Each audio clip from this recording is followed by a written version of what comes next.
Una mutación del virus que ha sido catalogada por expertos como la más peligrosa y también contagiosa. Por eso ya se tomaron medidas como extender el cierre de fronteras hasta el 14 de julio. Vamos a analizar el riesgo de esta variante junto a Vivian Luxinger del programa de Virología del Instituto de Ciencias Biomédicas de la Facultad de Medicina de la Universidad de Chile. Vivian, muy buenos días. Gracias por acompañarnos en la mañana informativa. Hola, buenos días. Gracias por invitarme.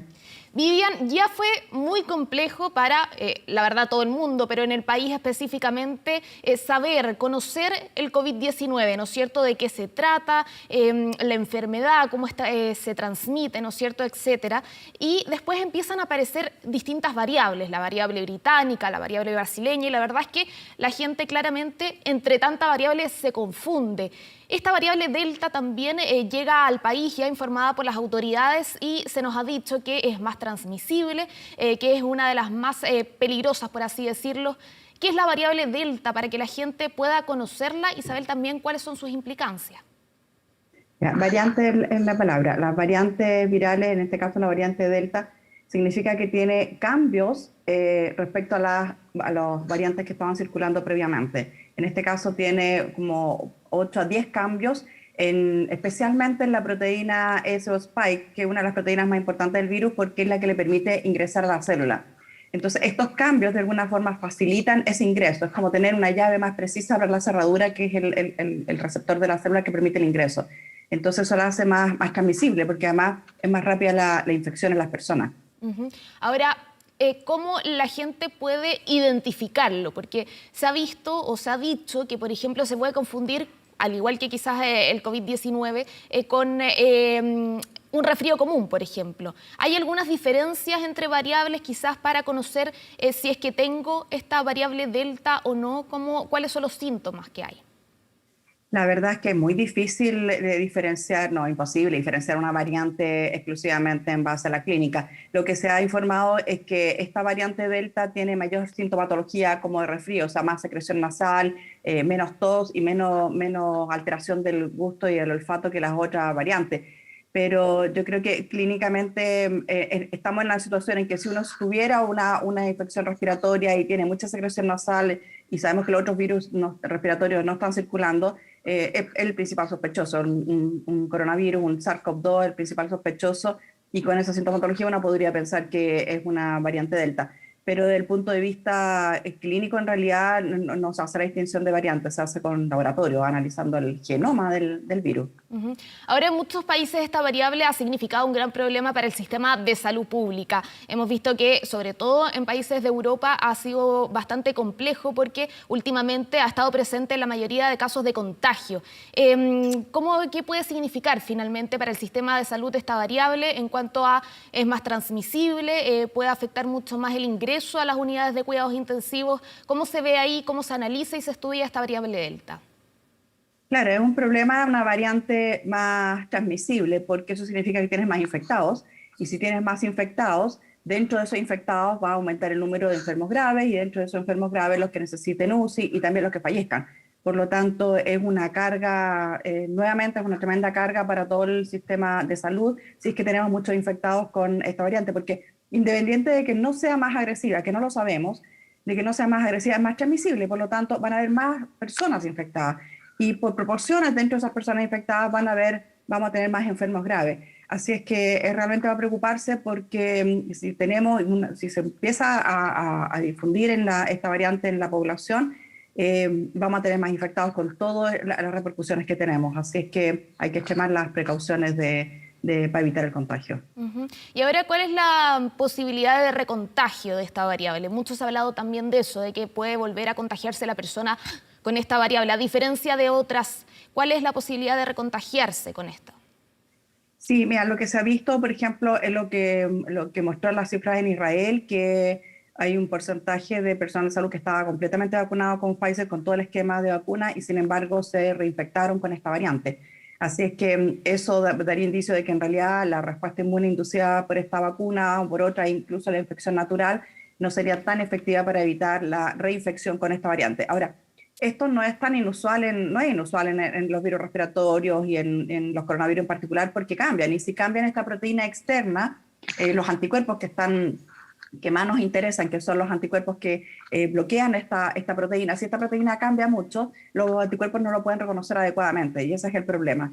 Así es que por eso es tan importante, a pesar de estar vacunado, seguir, y por supuesto si no está vacunado, ir a vacunarse, seguir con las medidas de precaución, que es el uso de mascarilla y el distanciamiento físico, porque existe la posibilidad de reinfección. Respecto a la vacuna que más se ha usado en Chile, Coronavac, la verdad es que no hay antecedentes todavía, pero es posible que ocurra lo mismo.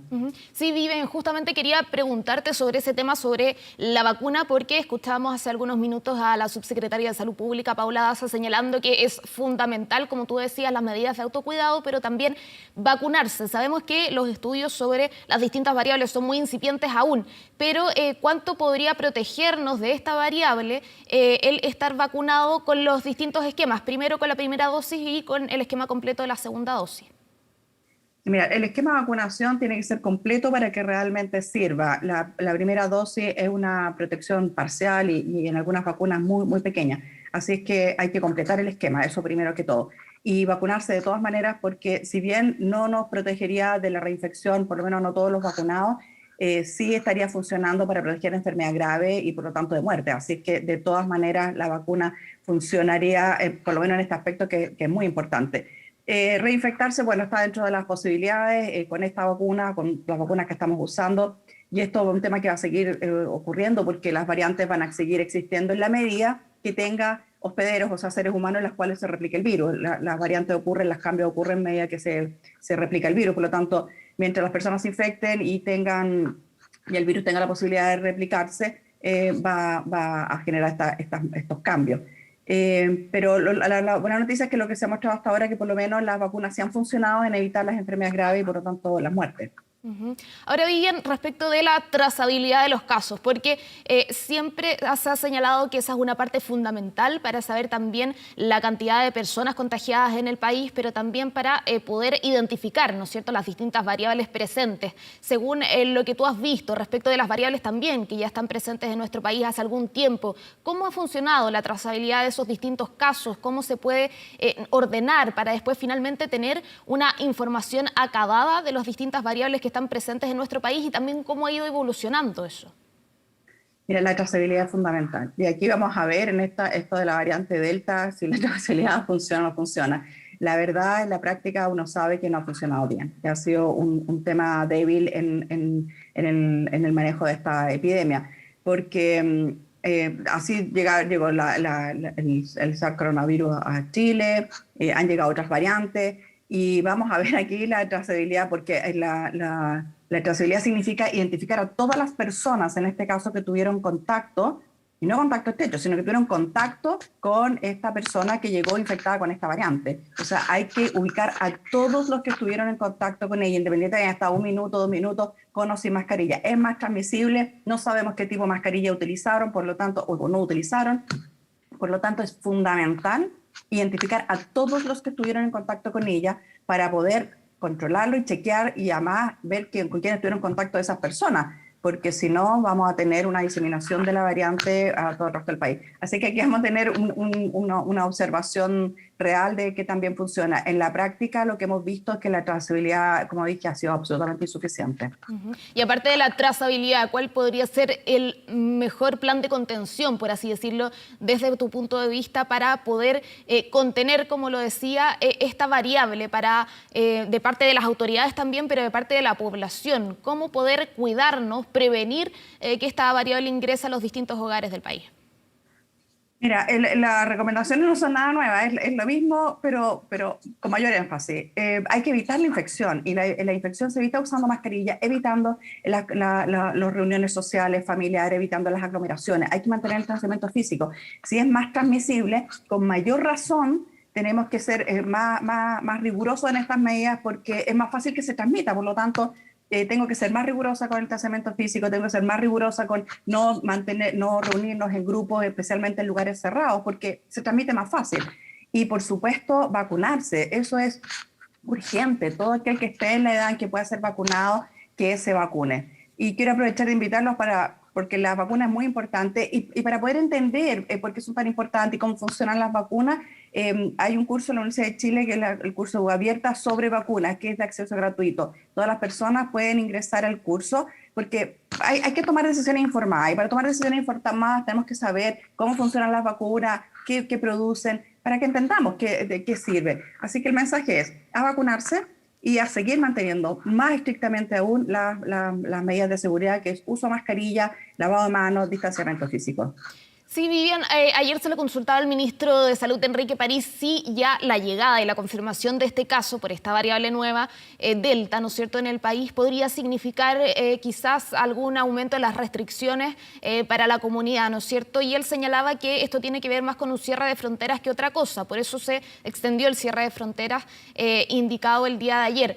¿Tú crees que eventualmente se puedan aumentar o sea necesario aumentar las medidas de restricciones si es que se empieza a viralizar esta variable? Veíamos, por ejemplo, en Reino Unido, que estaba bastante diseminada esta variable y han tenido que empezar a tomar más medidas. Hay que estar alerta, hay que estar atento ahí, efectivamente revisar eventualmente o desde ya quizás las medidas para la población, teniendo en cuenta que ya se confirmó este caso de la variable Delta. De la variante. Mira, la verdad es que es un tema complejo. Yo creo que hemos visto en las cuarentenas no están funcionando. O sea, no han funcionado desde entonces. Eso uno ve la movilidad de las personas y todo lo demás. Entonces, decir que nuevamente, por ejemplo, en comunas que hemos estado 3 meses en cuarentena que ya no funcionan. Entonces, uno dice, ¿para qué la cuarentena? Yo creo que hay que reforzar la responsabilidad individual, porque la verdad es que si nos dan indicaciones y no se cumplen, no sirven. Lo más importante es en este momento reforzar que esta variante es altamente transmisible. Si nosotros le damos la más mínima oportunidad de transmitirse, se va a transmitir y la vamos a tener rápidamente en todo el país, porque lo que se ha visto en otros países, que como es más transmisible, le ganan terreno a las otras variantes. Entonces vamos a tener rápidamente transmitiéndose, si las personas no están respetando estas condiciones de seguridad que mencionábamos, la variante se va a transmitir y se va a transmitir rápidamente, como decía, en todo el país. Así es que ya no la tenemos en varios otros lugares, porque recordemos que la vigilancia de la secuenciación es bastante reducida, entonces existiría la posibilidad de que ya hubiese estado. Ahora, yo creo que lo que hay que reforzar sí o sí es el ingreso de los extranjeros, o los que vienen del extranjero, más bien no extranjeros, sino chilenos o extranjeros que vengan del exterior, porque puede volver a tener otra fuente de ingreso como la que estamos viviendo. Acá se hicieron algunas medidas, pero, por ejemplo, tenía PCR negativa 72 horas antes, la verdad es que se infectó igual, por lo tanto, Vivian, no hay ninguna seguridad eso. En ese caso, ¿cómo se podrían reforzar entonces las medidas, sobre todo para finalmente las personas que vienen desde el extranjero, porque son las que finalmente han ingresado las distintas variantes al país? ¿Cómo crees tú que se puede reforzar entonces las medidas que ya se están tomando para poder controlar el ingreso de nuevas variantes? Yo creo que hay que reforzar la cuarentena de los que llegan. Hay que mantenerlo de forma estricta, tiene que ser en residencias sanitarias o en lugares sanitarios y que no tengan ningún contacto con la otra persona. Y en eso hay que ser bien estricto, porque si no se escapan. Ese es el problema, si no se escapan. Y recordar eso, que por ejemplo, este es un buen ejemplo, tenía PCR negativas y sin embargo estaba infectado o posteriormente se infectó. Así que un resultado negativo no significa que uno tenga que estar libre y dedicarse con relajo a todas las actividades. Hay que ser estricto en la mantención del aislamiento de las personas, en cuarentena me refiero, de las personas que vienen del extranjero. Eso es muy importante. Y hacer una trazabilidad completa de todos los que tienen contacto con las personas, de las personas sobre todo que vienen de afuera. Eso es fundamental. Y lo otro es que hay que aumentar también la vigilancia genómica, es decir, hay que aumentar la secuenciación en las muestras que salen positivas. Justamente te iba a preguntar eso porque ayer el ISP señaló que se va a tratar de aumentar la secuenciación de 350.000 a 1.000 casos. ¿Cómo funciona eso para que la gente entienda qué es la secuenciación de los casos? 350, porque si estuviéramos haciendo 350.000 estaríamos... 350.000. 350 Perdón, a 1.000. 350 a 1.000. Sí. Sí. Mira, la secuenciación es analizar el genoma del virus. El genoma es la información que lleva la información para producir toda la partícula viral nueva. Entonces, analizar ese genoma significa ir leyendo, es como leyendo letra por letra el código que tiene en el genoma. Y eso es un proceso caro y es un proceso lento. Esos son los topes. Y lo más importante, el tope que nosotros tenemos es que no tenemos mucha disponibilidad de secuenciación porque requiere un equipo especial, un equipo caro y por lo tanto no en todas partes se puede hacer la secuenciación. Y por eso es lento. O sea, no es que se haga, si tú tienes además que analizar varias hartas muestras, es un proceso lento. Y eso significa que nosotros hemos estado restringidos en el número de secuencias que se analizan. ¿Y por qué es tan importante analizar las secuencias? Porque pasa esto, si tú haces un rastreo y analizas las secuencias de los genomas de los virus que están, tú te puedes dar cuenta y ver qué variantes son las que están circulando en el país y estar atento al surgimiento de nuevas variantes. Entonces, es muy importante, es parte fundamental también del manejo de la epidemia y esto debería ya haber aumentado hace bastante tiempo más porque se sabía que es importante hacer la vigilancia genómica y claro, hay restricciones en cuanto a la capacidad para hacerlo, pero había capacidad para aumentarla más y eso ya debería haber estado implementado.